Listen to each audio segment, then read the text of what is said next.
Question. Yeah, Are you a domain hoarder? I am.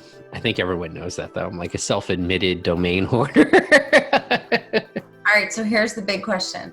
How many domains do you own? I own 106.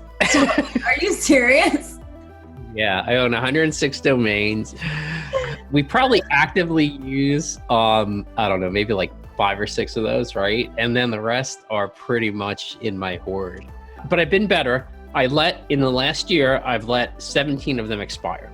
Oh, that's good. That's progress. Well- Why do you hoard domains? Okay, so there's various reasons, right? Sometimes we get an idea and we're like, that'd be great, right? And I'm like, okay, if we're going to build a site around that, I go and I register the domain, because you never know what's going to be available tomorrow versus today, right?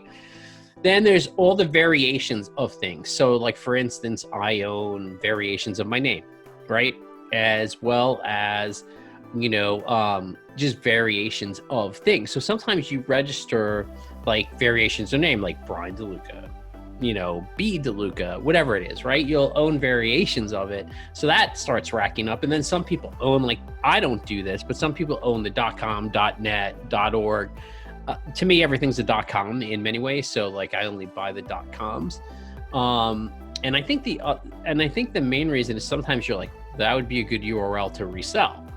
Like you're just doing research and you're like, that's a good URL, and you sort of find one. And I've done that, and I've sold multiple URLs that I've just registered and held on to for, say, like a couple of years, and then people reach out to you and be like, hey, I'll buy that URL, and you're like, okay, $2,000 or $5,000, or and it costs you $20 to register it.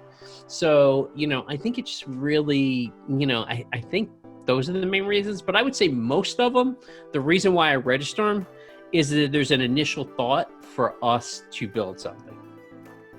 And last question.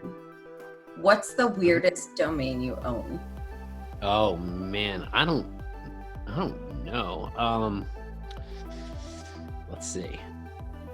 Oh man. Okay, BJJAF. So Brazilian Jiu-Jitsu. It's probably, I don't even know why I said that, but I just thought it was funny, and yeah, I probably spent like way too much money on that. But yeah, so